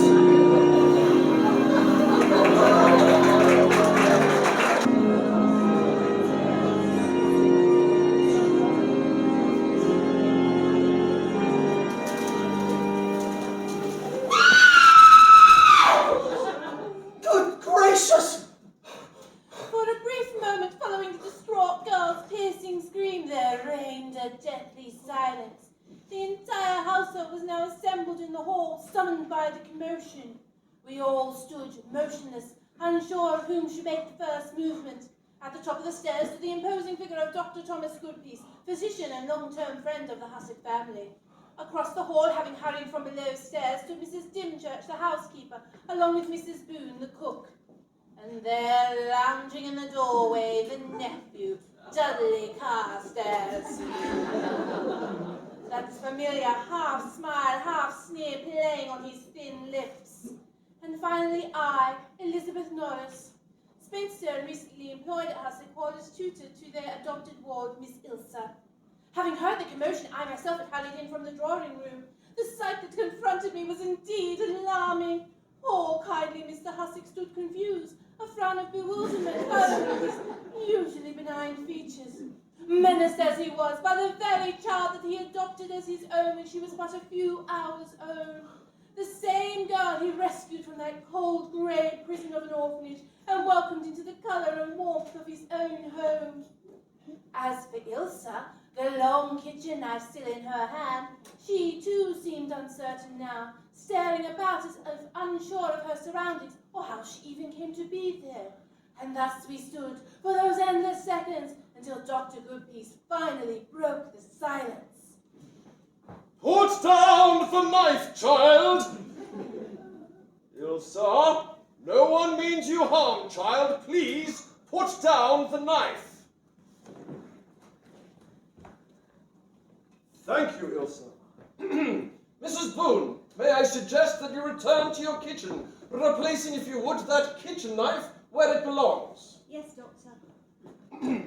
Miss Norris, I'm afraid you have been dreadfully disturbed. My apologies. Please be assured that all is in hand and you may safely return to your reading. Thank you, Doctor. But I did not return to the drawing room. Instead, I made to leave, but held back into the shadows, anxious to learn more of these events. Are you all right, Ilsa? Are you... Arnold, dear friend, please let me talk to the child. Ilsa, my child, Doctor? what caused this? What is the reason for this wild and disturbing behavior? Can you account for it? I cannot tell. Understand this, Ilsa. You have threatened those who love you. Why should you wish to do this? I hear voices. Voices? What voices are these? In the night, when I'm asleep, I wake and there are voices. And other times, when I'm alone, walking or at my studies, And what do these voices say to you? Can you recollect? that I am unworthy and unloved. Oh. That I have no right to be here. I defile this beautiful home by my presence. I belong in the gutter. No. Oh. The girl is quite deranged. One moment, Dudley. Clearly, she deserves to be certified, Doctor. Certified? What are you talking My about? dear friend, please, please. Go on, child. What else? What caused you to take that knife? I saw a face A face. What face? just now in the kitchen window. Cruel, twisted, mocking me. Did anyone else witness this? No, they were busy. None of us saw anything, sir. You don't believe me, do you? None of you believe me. Oh, what is to become of me? Am I truly losing my reason? I believe you, Ilsa. We both believe you, child. At least we both believe you see and hear these things. We are merely anxious to ascertain their cause. I knew it. Oh, dear guardian, I have failed you. Oh. Never forgive me, Uncle. Oh. Oh, dear. Oh. At the sight of this heartbreaking scene, my first thought was to rush forward and clasp the poor girl. For truth be told, in those few weeks that I had been of service at Hussick Hall, I had grown inordinately fond of her. However, before I could do so... Mrs. Dinchurch, would you mind escorting Miss Ilsa to her room and sitting with her until I can join you? Yes, Doctor. I shall prepare a draught to help her to sleep. Now, Arnold, my friend, we must talk together. Yes. Alone. Uncle? Excuse me, Doctor. I wonder if I could crave the loan of a sovereign or two. A sovereign? Well, I find myself unexpectedly impoverished until my allowance is paid at the end of the month. I don't know that I've got anything like a sovereign. 50p, is that any use to you? Here, Arnold, allow me. Half a sovereign, this is all we can spare.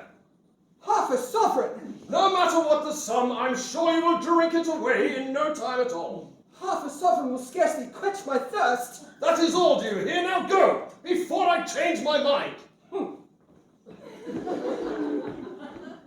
It has come to a pretty pass, is it not, when the rightful heir is denied what is his? Miserable fellow. Forgive me, Arnold, I know he is your nephew, but I must confess I've never taken to the chap. Drinking, gambling, whoring. No, well, I'm sure he has his good side. I don't think we should... Ever the trusting soul ready to forgive. But the girl Ilsa is another matter. As you can see, daily she is growing increasingly disturbed. And now, these hallucinations. You think they're hallucinations? Oh, decidedly, they clearly have no substance. But, more important, I fear for you, my friend. Me? Can you not doubt just now she meant you harm? Oh, no, never. Not Ilsa. She would Now, never. Arnold, please. I have delayed in telling you this, but I fear for you both.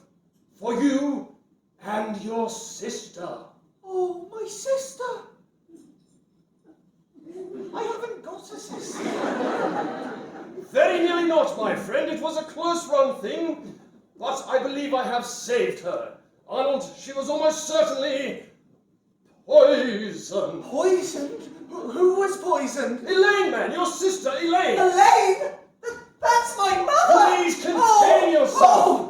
I could not bear that if something were to happen. Please, your mind must remain strong. My mother! Your sister Poisoned! is resting now, but I fear she was poisoned by laudanum. She was showing classic symptoms. Good gracious! Ow! Please, my friend, stop. She is resting now. You may see her soon. She will recover shortly. Listen, if she's ill, then we should phone.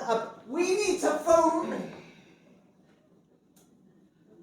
Where's the phone gone? Pay attention, Arnold. I fear the girl Ilsa is responsible. As the hours go by, her mind is becoming increasingly deranged and dangerous. No, she won't have taken it.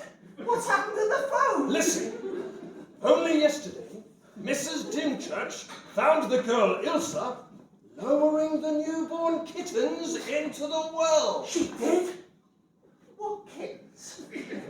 The girl claimed to be rescuing them, but thankfully, Mrs. Dimchurch... Arnold, my friend, I am so sorry. A man such as you to experience such tragedy. A girl whom you and your sister have lavished their love. How must you be feeling? A bit confused, actually. Arnold, my friend, believe me, I will do whatever I can. But it may be that despite all of our best efforts, the girl must be locked up for her own safety and for yours. I must see to her now, prepare a draft to allow her poor fevered brain some blessed relief through sleep. Courage, my dear fellow! Upon witnessing this in the now solitary figure of Mr. Hussick, so alone and seemingly betrayed by those he loved, I risked it all and stepped forward to speak with him. Mr. Hussick! Ah, Jess, listen, what's going on? Mr. Hussick, please hear me. I know I am a newcomer to your household, but in the space of these past few weeks I have grown close enough to your niece to become privy to some of her inmost thoughts. I can swear to you, Mr. Hussick, that as God is my witness, she is no more deranged, no more mad, no more... I must go, forgive me. Mr. Hussick, remember my words. I feared the knocking presided the return of Dudley, and was anxious to say no more in front of him. Now what?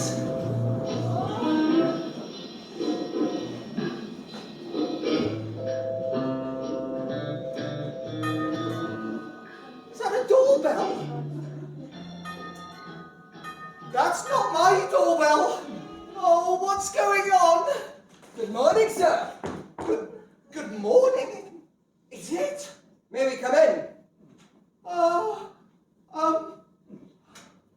May we come in? Detective Chief Inspector Jim Rash, and this is Detective Sergeant Longstaff, sir. How do you do, sir? Heavens, good gracious. Well, Oh, yes, I come in. You know, this is quite extraordinary. You know, I thought you made them up, Vivi. I had no idea. Well, yes. Yes, you did make them up, didn't you? That's Clem, isn't it? That's not, that's Clem. no, it's not Clem, sir, it's Jim. Jim. Jim Rash, DCI. And that's not Vivi. No, that's yes, Longstaff, sir. Longstaff. Fiona Longstaff. Oh, excuse me. Are you quite alright, sir? I just feel a trifle dizzy. I think I may have missed a bit of sleep somewhere. I am not quite sure. Perhaps you ought to sit down then, sir. Yes, maybe I should. You know, I'm secretly hoping that I might just wake up in a minute. Won't be about the bush, sir. Earlier this morning we received an anonymous phone call reporting a suspicious death. That call was subsequently traced to this house. This house? We're capable of doing that these days, sir. Well, you can't have traced it here. Why not? We don't have a phone. Somebody appears to have stolen our phone. Really? What's that then? What? Over there. Well, that's not my phone. Really well. It's plugged into your wall, sir. Standing on your sideboard. In your house. I presume this is your house, sir? Yes, of course it's my house. Which is jointly owned by you and your wife, Mrs. Hasek. I haven't got a wife. Not anymore, you don't. What? Not if that phone call was anything to go by, sir. What on earth are you talking I about? think you're very well aware of what we're talking That's about. enough of that, Sergeant. Sorry, sir. Hello, who have we here? Oh, Elsa! Oh, Mr. Hasek. Oh, Oh, sir! oh, what's the matter now? The mistress is dead. I can't bear to think of her lying there dead. What are we to do, sir? When she I loved looked every day, fresh as a rose in June.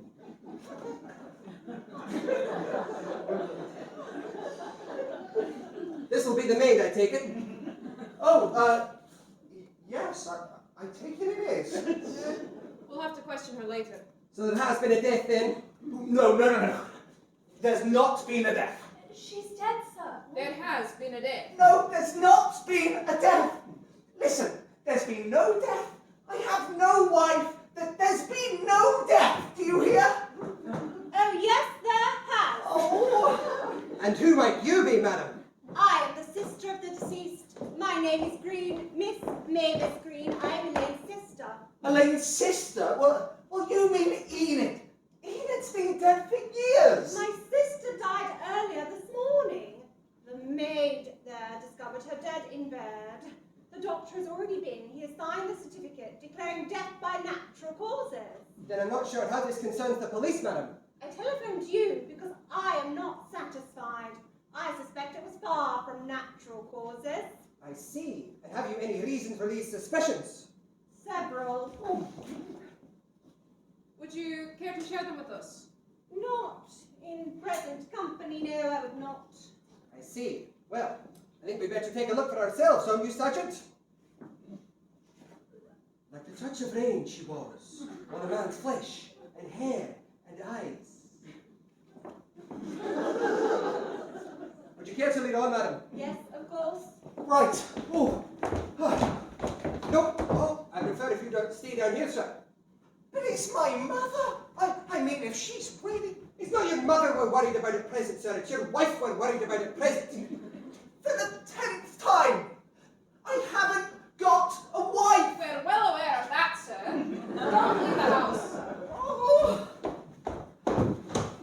Sergeant, in future you will allow me to do the questioning without any further interruptions from you, all right? Sir, You do without you chiming in every 10 seconds. In future, take your notes and hold your tongue. I won't tell you again. yes, sir. Ilsa, what on earth is going on? First you're this, then you're that. Oh, sir. First it's evening, then it's It morning. has nothing to do with me, sir. I swear it. Someone keeps swapping the phones around. What has nothing to do with you? Mrs. Hasek's dead, sir. I swear it. But I know they're going to suspect me, whatever. Why should they suspect you, for goodness sake? I have a motive, sir. I have a motive. What motive? What are you talking about? When I went to wake Mrs. Hasek this morning and I saw her lying there all crumpled and dead, I confess it. I felt joy in my heart. I know it was sinful, but it's what I felt.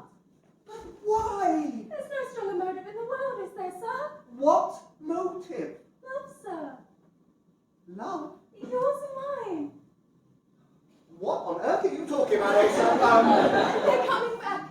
I'll love you forever. Even if they send me to the gallows, I'll love you. What's that? Nothing. The flowers join the lips below, the leaves above, and every sound that greets the ear is love. For what it's worth, it's my belief your wife died by another's hand, sir. In other words, she was murdered. She'd clearly fallen asleep having read for a while. Her book was by the bed along with her glasses. I understand she wore glasses in everyday circumstances. Is that correct, sir? I haven't the faintest idea. It would be in your best interest to cooperate. As my sergeant was about to say, it would be in your best interest to cooperate, sir. The police don't usually warrant to obstruction. Oh, Mrs. has the glasses all the time, every day. Well done, girl. Thank you. No, it's my deduction the deceased fell asleep and that persons, as yet unknown, during the night crept in and smothered her with their own pillow. It wasn't me. You, girl? Sir. Some of the household. I want everyone assembled here in 5 minutes. You hear? Yes, sir. And I'd be obliged if you don't move from there, sir. right. Just as you like. Sergeant, I'm just going outside to check the window ledges and flower beds. Yes, sir. I'm almost convinced it's an inside job, but we have to make doubly sure. Is something the matter, Sergeant? No, just a touch of hay fever. Well, then you'd better stay here indoors then, hadn't you? We can't have you trouncing around the flower beds. No, sir, I'll come with you. Suit yourself, Sergeant. Oh no! No, not again!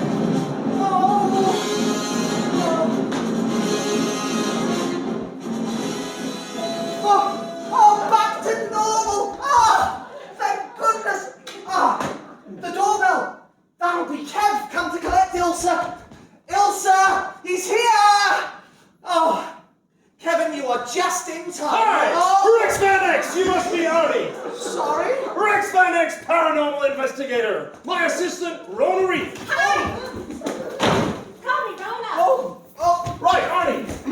We're working against the clock here, so we gotta cut through the shit, okay? You with me on this? Where did Right. it all happen? What happened? The abduction, Arnie, where did it happen? Abduction? I've no Arnie, idea. stay with me here. Well, stay with us, baby. I know it's hard. If we mean to find her, we need to move with the greatest expeditiousness. With the what? We can't hang around. The longer we The wait, more they'll do to her. Do to who? Do you mean Ilsa? Your mother, Oh! baby. We're talking about your Oh, mother. Arnie, look at me. Your mother, remember her, your mother. My mother's been abducted!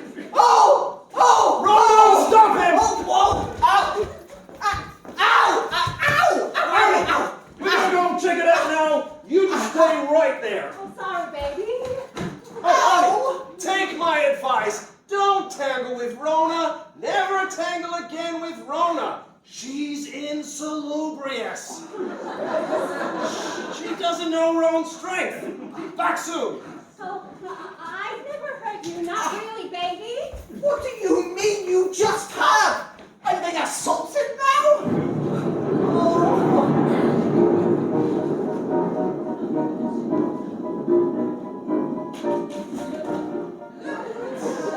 Well. Good evening, Uncle. It's you again. Me again, like a bad penny, Uncle. I had entered the hallway in time to witness Dudley's drunken return, presumably from the village ale house. Even from my concealed vantage point, I could tell the man reeked of stale ale and cheap perfume, the kind worn only by the lowest, most depraved type of woman. And how fares my sweet cousin, poor Ilsa?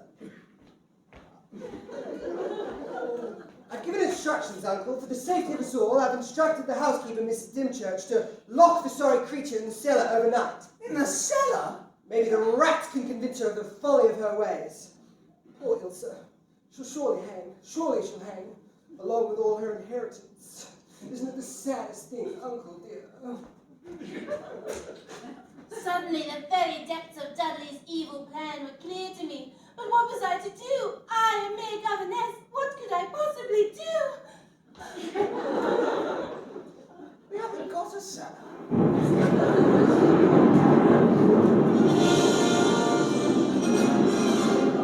Right, Arnie, here's the situation. Your mother's been ostentatiously taken. Her bed's empty. I am so sorry, baby. They've clearly been there. I mean, there's spores all over the place. The sheets, the bedding. Everywhere. Oh, you don't want to see it. They're ubiquitous. Right, now for the good news. Let's give you the good news, Arnie. Yes, please. I just had a message from my base. Apparently, they left one behind. One of their own. Oh, you're following this baby? So, which means somewhere very close by, there's one of them.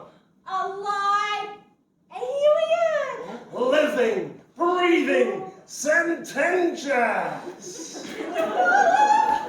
Yes, I'll keep a lookout. Oh, Shall I? Arnie, don't bother. You'd never recognize in these people they can change form. They transmogrify like that! Just like that. Right, Rona, I want you to contact Solo and Zap. We need some STJs in here. How many? 6 in here, the rest outside. You got it. Oh, and I need an X5 TR77. An X5 TR77. Make Check. sure it's a 7. I don't want a 6. It would not be congenial. 7. Check. Anything else? I could use a little hot soup. Hot soup it is, Chief. Go, go, go, go, go, go, go, go! Jeez. Right, Arnie, so what we're planning to do in here is we're going to put sensors all around the area so that if anything alien comes within 8 feet of this place, pow! Gotcha! You mean you're going to kill them? Hell no. Kill them? No. Capture. Capture these things. Catch this stray. Oh, Arnie, you know, in 20 years, this would be the first time we've ever had one in our hands. 20 years! Can you imagine that? A real live alien. They're clever, Arnie. They're clever than us. But they're not inviolable. They've taken over. But they make mistakes. Even in the town hall, they make mistakes. Back soon. Don't have dreams. Don't talk to strangers, okay? They're getting madder by the minute. What have they done with my mother? Oh! Ah! Oh!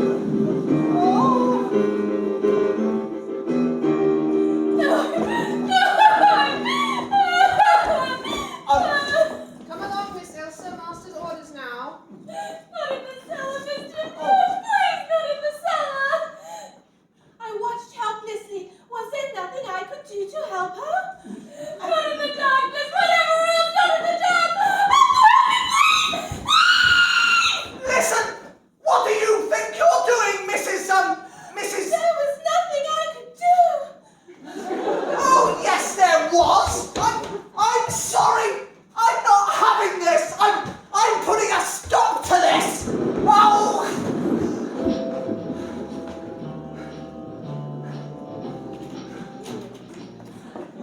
Off somewhere, were you, Mr. Hasek? Yes, I was, as a matter of fact. I was just going I'd to be help grateful if you can hang on here for a few more moments, sir. My sergeant is just rounding up the household. I have a few general questions I wish to ask. So have I. Your time will come, Mr. Hasek, be it in the witness box or in the dock. The doc? All will be revealed. Ah, Miss Green, thank you so much for joining us. Well, what's happened? Have you discovered the perpetrator? Not quite yet, Miss Green, but I'm getting there. Please, come down. And who might this be? That's the gardener, I believe. Run! I'm sorry? Run, Cater! Ilsa's dad! Ah, the girl's father. It falls into place. She's a good gal! Possibly. Now come in and make yourself at home, Ron. Run! Ron, Run! make yourself at home. Is that the lot then, Sergeant? Yes. This is Mrs. Cater, Ilsa's mother. Yes, thank you, Sergeant. I'd gathered that already. Everyone do sit down, I insist. Miss Cater, I'm not sitting down, not in here. just as you like. Now, as to the reason I've summoned you all here, Miss Green, Mavis, has shown me a very interesting letter. A letter written... Do be quiet, Sergeant. A letter written to her by her late sister Elaine a few days before she died. In it, she invites Miss Green to visit her here at Hollyhock Cottage. However, the really interesting feature of the letter is the urgency of its tone. I wonder, would you be kind enough to read it out to us, Miss Green? Me? Very well. One moment. Rather mislaying the things. Oh dear. A problem? No, just these wretched reading glasses. I really need a new prescription. dear Mavis, please come and visit me as soon as you can. It is a matter of the most urgency. I have reason to believe that someone is trying to kill me. Please hurry! Your loving sister, Elaine. Thank you, Miss Green. Well, isn't that interesting? What do we make of that then? It wasn't me, I tell you, it wasn't me! Ilsa! Ilsa! Come back here! Come back here, you! Well, that seems to have cleared the room of suspect sergeants. Well done. I'm sorry, sir. It's all right, they're not going far. We'll catch up with them later. Miss Green, did your sister say anything else to you in person? I mean, did she elaborate on the letter in any way? Well, no, as I said, I never saw her. You didn't? Oh no, by the time I arrived last night, Elaine had already retired to bed. The wretched trains were completely haywire, as usual. And then by this morning, of course. Of course. Are you going to charge Ilsa with murder? No, I don't think I will. I've changed my mind. You have? Well, why on earth is that? I think the girl might possibly be implicated, but I very much doubt she's responsible. No, I think we need to widen our search if we wish to catch the guilty ones. Beautiful. Spring comes in with all its hues and smells, in freshness breathing over hills and dells. Isn't he wonderful? Well, despite everything, this is getting quite enthralling. I wonder who did it. It can't be Ilsa. He's right. She's far too obvious. I wonder who he thinks did it. Do you have any idea? Me? I have no idea at all, Arnold. Well, who knows? Possibly you. Heavens, I don't even know the woman. How typical of you, Arnold. That woman was your wife for nearly 30 years, and you say you don't even know her. Typical. Now wait, What a fool I was to think you'd remember me after our brief 6 months together. You bastard, Arnold. Oh, You bastard. oh.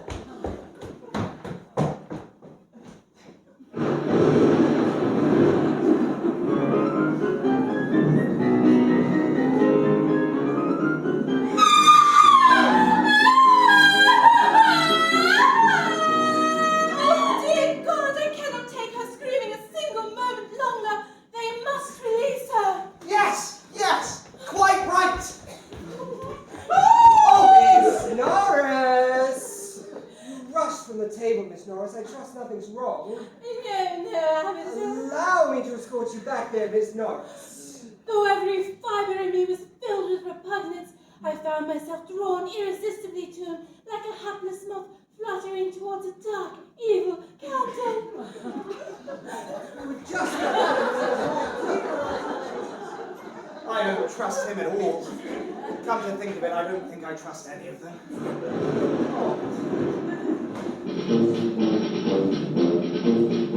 Hey, Yoni, how's it going? Oh, it's you!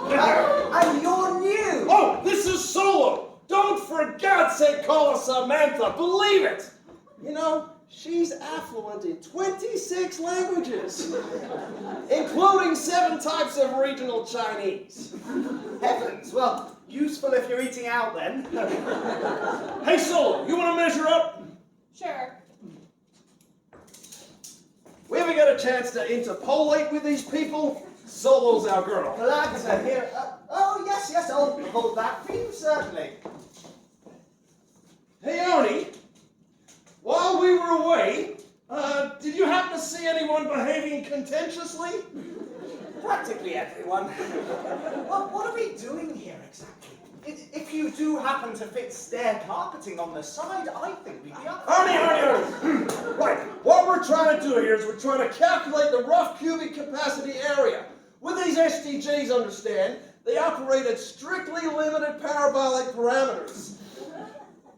So we have to generate ultrasonic wavelengths of up to 200,000 cycles a second, which we then radiate in 2 simulcromous directions. You follow? I reckon we could get even higher base affluences if we utilized a piezoelectric effect and then transmitted it into the air utilizing a rudimentary sound box. But that would be a little less effective. Yes, sir. Best to do it the first way then. Best is best. Hey, Solo, you want to measure upstairs? Sure. You get more help with your measuring? No. 26 languages, and she won't talk to us in any of them. Ha! Reticulate or what?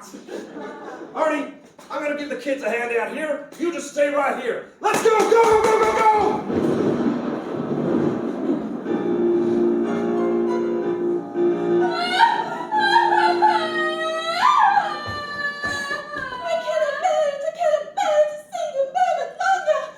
Oh dear.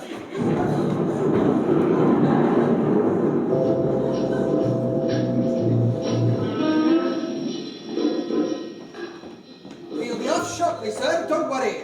Oh, the cake's all tied up then, is it? All Very, solved? very nearly. I've just asked Miss Green and young Ilsa, now she's returned, to come back in here for a final word, sir. Right, I will leave you to that then. I've just got to check on my mother. No, I'd be grateful if you could hang on here too, sir. Am I a suspect then? All in good time. Ah, come in, girl, come in. Sir? It's all right, I'm not going to bite you. Go on, sit down. It's all right, Ilsa. If you didn't do it, you're not to worry. Go on, sit down then. They know, my true love said, till that time come again, she could not live a maid. Tell me, girl, what made you run away then? If someone runs away like that, we might be forgiven for thinking they had a guilty conscience, that there was something they're ashamed of, that they were anxious to hide. Is that true? Eh? Why are you looking at him? Why are you looking at Mr. Hasek? Because I... Yes? Because I think Mr. Hasek may have killed her. Me? I see. You think Mr. Hasek might have killed his wife. Now, why should Mr. Hasek want to kill his wife, Ilsa? For me. For you. He'd kill her for you. Why should he kill her for you? Because he loves me. What about you? Do you love him? Yes. Come, love, for now the night and day play with their pawns of black and white. Ah, Miss Green, thank you so much. I hope you don't intend to make a habit of this, Chief Inspector, summoning us here every 10 minutes. The last time, I promise. Now, everybody do sit down.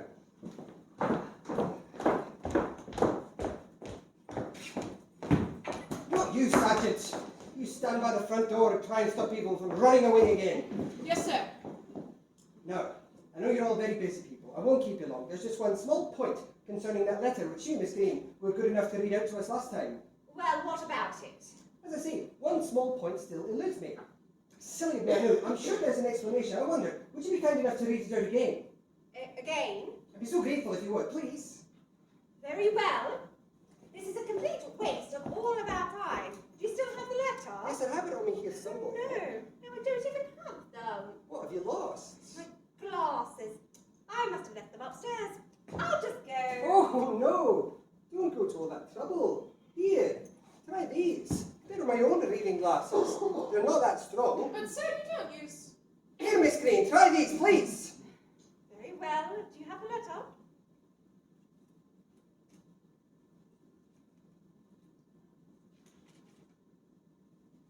That's not the letter. It isn't. No, it appears to be some sort of instruction leaflet or something. Really? I must have given you the wrong... I'm sorry, I can't without my glasses. Would you mind? Very well. With the lock open, push button in direction of arrow bracket A and hold in this position. Set number wheel to required combination and close briefcase. Oh no, those are the instructions to my new briefcase. How silly can it get? I wrote that. I'm sorry? Nothing. However, we've established you're able to read okay with those. Oh, perfectly fine. They should have been made for me. Yes, well, come to think of it, they probably were. I beg your pardon. Made for you. Those are your glasses, Miss Green, which I picked up earlier. Oh, did I leave them downstairs? No, by the bed. You left them by your sister's bed when you went in there last night with the intention of buckling her, Miss Green. Good gracious. What on earth are you talking about? I'm talking about glasses, Miss Green. I'm talking about the deceased bedroom, into which you claimed you never went, but you did go in there, didn't you? Late on, sometime during the night when your sister was bound to be asleep. What did you do while you waited, Miss Green? Sit in your own room for a time, reading perhaps? I suspect you did just that. Then, when the time felt right, you crept across the landing into her room. There, you took off your glasses and you placed them by the bed, whilst you attacked her as she slept. Unfortunately, the deceased had placed her own glasses by the bed, hadn't she? and you inadvertently placed those glasses, your glasses, next to these glasses, her glasses. Later on, having disposed of her in your haste, instead of picking up those glasses, your glasses, you picked up these glasses, her glasses. In short, Miss Green, you took the wrong glasses. Too late did you realise your mistake. When you were originally confronted with this letter, you were forced to try to read it with your sister's glasses. But they weren't even reading glasses, alas, but Elaine's everyday glasses. That must have been a nasty moment for you. Was that the first time you realised you'd taken the wrong glasses, was it? So, unable to read anything through those glasses, you were forced to recite the letter from memory. Easier than it sounds, because, of course, you originally wrote that letter yourself. That's why I tested you just now, by asking you to read something unfamiliar wearing those glasses, purportedly my own glasses, but which you nevertheless had no difficulty in reading. A simple ruse of mine, but nevertheless an effective one. Personally, I have no need of glasses. My sergeant was correct. For once. Those are your glasses, Miss Green. Admit it. The glasses you placed on the deceased bedside table alongside her own glasses, which you snatched up in your panic, you mistake for her glasses. Your glasses! In a word, Miss Green, you've just booked yourself an inside seat with the public hangman. And all for a pair of spectacles. Stop her, Sergeant! Oh, no, you don't. It was her, all along. Oh, yes, I guessed that. Good day to you both. We'll leave you both in peace now. And just between us, I do hope things work out for the two of you. Be nice to think some good came of all this. Goodbye. Goodbye. Bye. It's turning into a really lovely afternoon. Bring her along, Sergeant. Yes, sir. Oh, and well done, Fiona. Smart piece of work. All the charms of face and voice, which I in others see. But the recollected choice of what I felt. Ready? Isn't he wonderful? Go on, you. Well. Oh, sir. Oh, sir. Oh, yes. Well, I think you should be getting on with the, shouldn't you? Yes, sir. Oh, sir. Oh, dear.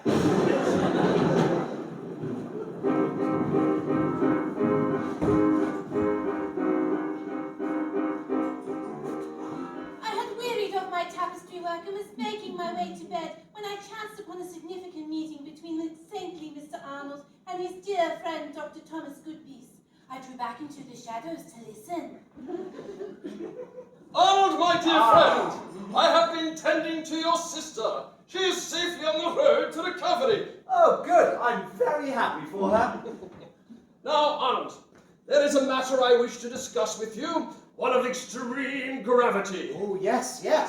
I now suspect that the girl, Ilsa, is innocent. Well, I could have told you that all along. No, wait! There is a plot afoot, Arnold. A devilish plot to not only incriminate her, but to further drive the girl from her mind. Hark at her, that poor creature! What should we do for the best? Well, I think it would be a good idea to let her out of the cellar for a start. Indeed! I shall summon Mrs. Dimchurch immediately. I watched as the doctor summoned Mrs. Dimchurch and ordered her to release the poor tormenting creature from her prison. Mrs. Dimchurch, not normally the most demonstrative of women, betrayed on this occasion an expression of extreme relief, possibly in part the result of having listened to the poor child scream continuously for several hours. Now, Arnold, there is a scheme which, if you are agreeable, I shall put into play. Oh, yes, what's that? We know from the girl's own admissions that these voices, these apparitions, these unexplained phenomena are never shown when she is not alone. They are never witnessed by another human being. True. So, I propose to lay a trap. We shall leave her here, supposedly by herself. Meanwhile, you and I shall lie in wait and see what transpires. Perhaps you and I, my friend, may see these mysterious doings ourselves. I see. Yes, that is a good idea. Do you think Ilsa will be up for that? Leave the child to me. I shall reassure her. Hark now, she comes. My eyes welled with tears at the sight of this once lively girl, so tormented, tortured, and cruelly imprisoned as she had been, appears so broken in spirit. How I longed to rush forward and clasp her to my own bosom, but caution ruled my heart. It was with relief that I saw the doctor speak kindly and gently to her, softly persuading her to acquiesce to his scheme, while forswearing on the very lives of him and kindly Mr. Arnold that no harm would ever befall her. So you will do this for us, child? Very well. Thank you, Ilsa. Please take a seat here. We shall not be far away, I swear it. Now come, Arnold, let us conceal ourselves and wait. We'll just be round here, Ilse, just round. Just round here.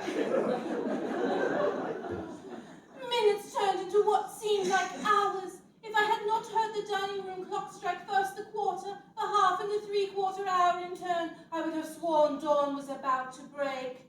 The child's head slumped once or twice, and I feared that she had fallen asleep through sheer exhaustion. What then would become of Dr. Goodpeace's scheme? Then, just as it seemed our patience, our discomforts had been in vain, I noticed Ilse sit up slightly in her chair, listening intently, as if she alone had heard or seen something that had eluded the rest of us. Could it be true that these mysterious events were in fact the result of her own fevered imaginings? Then, quite suddenly... Ilsa! Ilsa! What do you want? What do you want of me? Ilsa! I confess I all but cried out in fear, but found myself transfixed as the others upon the gruesome figure that now threatened Ilsa. Tell me what you want. Why are you here? I have come to take you, Ilsa, back to the very gutter, the sewer, in which you first grew. You cannot deny me, Ilsa. Behold, I bring you a gift. We have you, devil! Ah, just as I thought, you fiend! Right! Not no longer, my friend, no longer will you threaten innocent young people, never again! Dudley! Dudley? I knew it was Dudley. You vile, fiendish, hell-like creature! Couldn't have been anyone else but Dudley. Witness what you have done to this poor innocent child! What diabolical scheme have you engendered? Oh, a simple one, my dear doctor. Merely to drive her to madness. She stood to inherit, you see, what was rightfully mine. I watched as she wormed and squirmed her way into all your hearts, seeping like poison into the hearts of my gullible Aunt Elaine, that pliable, susceptible fool of an uncle. And why? Why should they turn their favours to her? Because I am not beautiful, I am not soft-spoken as she, unpractised in the use of weasel flattery and squirrel smiles. I curse her, she born in the gutter, who's inherited everything, whereas I, so deformed of spirit, I curse her, and you, sir, and you, madam, and you, uncle, my curse upon you all. My life is wasted. I have wasted my life to here. Wasted, wasted! Good riddance! Wisely spoken, my friend. Now, young mistress, it appears that your nightmare is now over. One thing you can be assured of is you will not see your cousin in these parts again, not as long as your uncle and I shall live. Thank you, Doctor. My pleasure, Miss Ilsa. I do declare, Miss Norris, your pupil is in need of some rest after her ordeal. Please take her to her room. Of course, Doctor. Ah, let me relieve you of that, my friend. Thank you. Just as I thought. Papier-mâché. Simple but effective. Excuse me, ladies. I shall ensure that our unwanted guest has quit the premises for good. Good night to you both. Ah, it appears that this wretched storm is clearing at last. What a nice man. Uncle? Oh, yes, yes. Oh, Uncle, dear thank you. Yeah, oh, well, I think you should be getting off to bed now, shouldn't you, Ilsa? Good night, Uncle. Good night. Good night, sir. And so, dear reader, we leave the uncle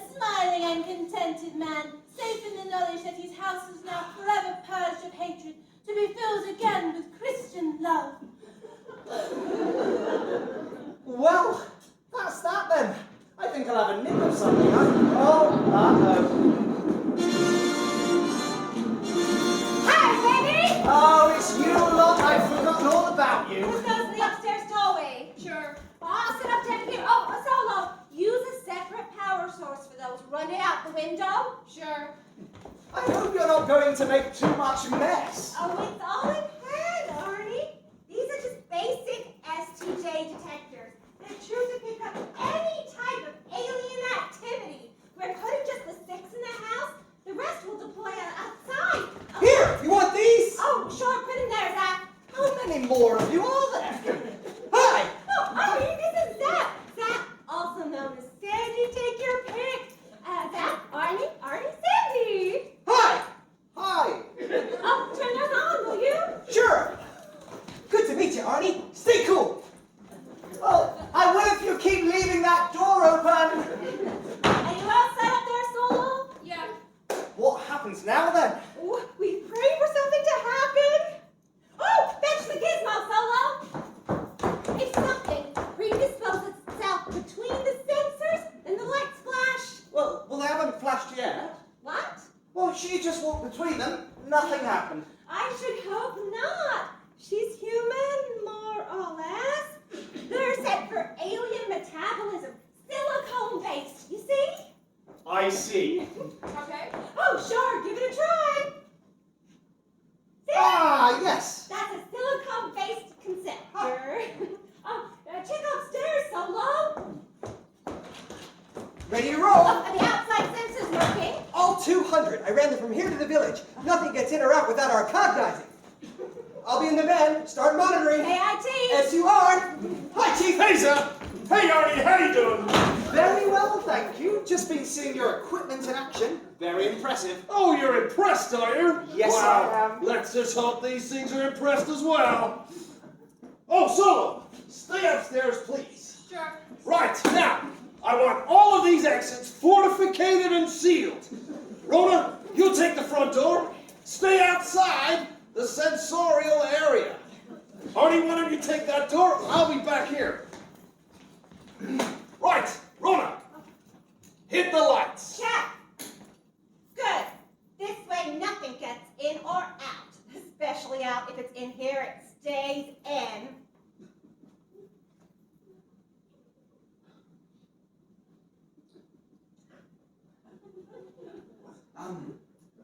How long are we likely to be? Who knows? Maybe all night. Oh, no, not all night. What's the matter, Arnie? You want your mother back, don't you? Yes, of course. I'm just not totally convinced that she's actually gone. Oh, she's gone, baby. Believe me, she's gone. God knows Wait! where. What was that? Are you doing something up there, Solo? No. That means there's something in here. Something in here with us. Arnie, can you see anything? Can't even see my feet. Why don't we put the lights on? No! Don't touch those lights! You touch those lights and we're all dead. Rona?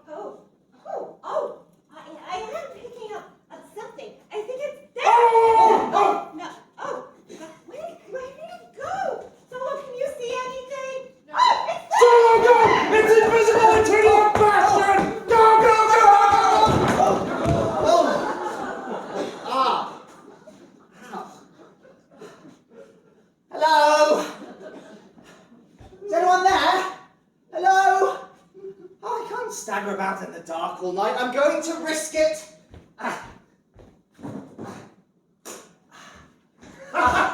We got it! We caught it! It couldn't profligate its invisibility more than a couple yards! Ran straight into Zap. He took it down. I hope it's all right. Oh, they're putting it in a containment pod out there.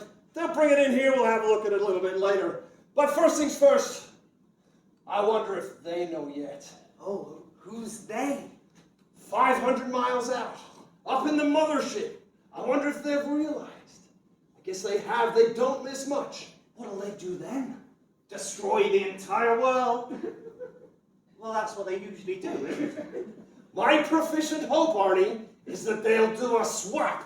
That thing out there for your mother. That's my hope. I guess it's your hope too, right? How will we know if they want to trade? If they're going to do a trade, your mother will come walking through that door. Okay, bring it in. Come on. Go. I don't... It's Lou. Okay, stop. There, that'll do.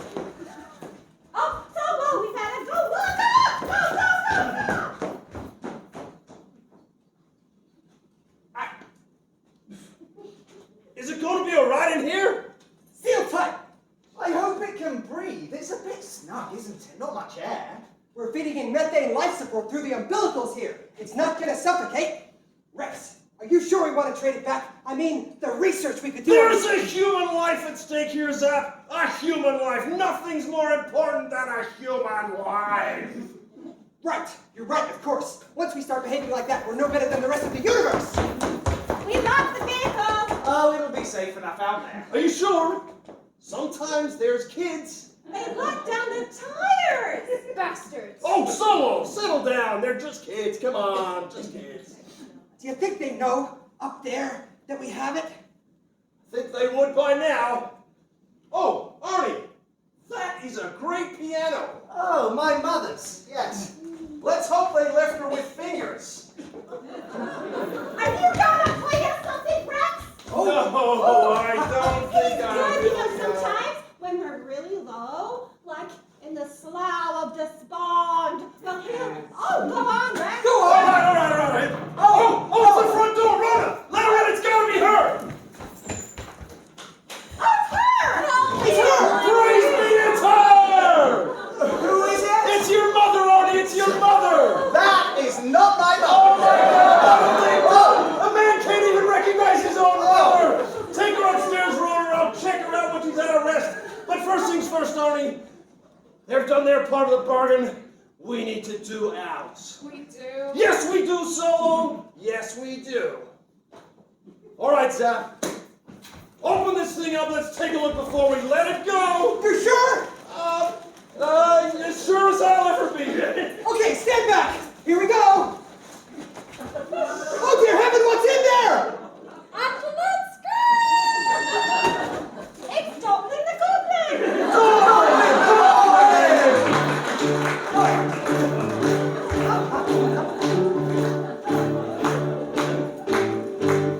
There'll be light at the end of the tunnel. Yes, it's right, no fear. Everyone will reach the end, my dear friend. As we turn that final bend, there'll be light, precious light. La la la la la la la la la la la. La la la la la la la la la la. There'll be lights at the end of the tunnel. Yes, no fear, everyone will reach the end, my dear friend. As we turn the final bend, there'll be light, precious light, there'll be light. There'll be light at the end of the tunnel. Yes, no fear, everyone will reach the end, my dear friend. As we turn the final bend, there'll be light, just like there'll be light, precious light, at the end.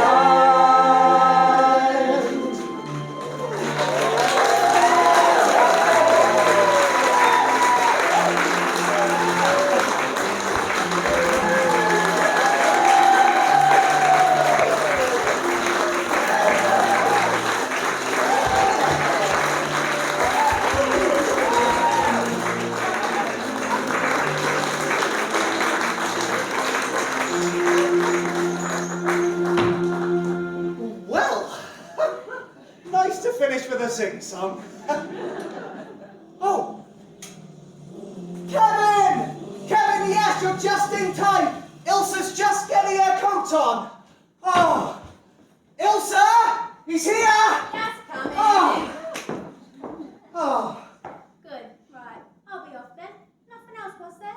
No, nothing else. Thank you, Ilsa. Well, Merry Christmas then, eh, Arnold? Oh, Merry Christmas, Ilsa.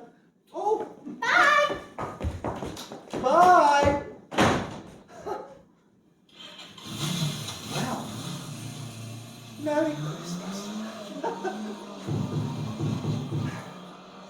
Just coming, Mother! No, they're all gone now! Just coming! No! Quite a quiet meeting, really. Nothing unusual. The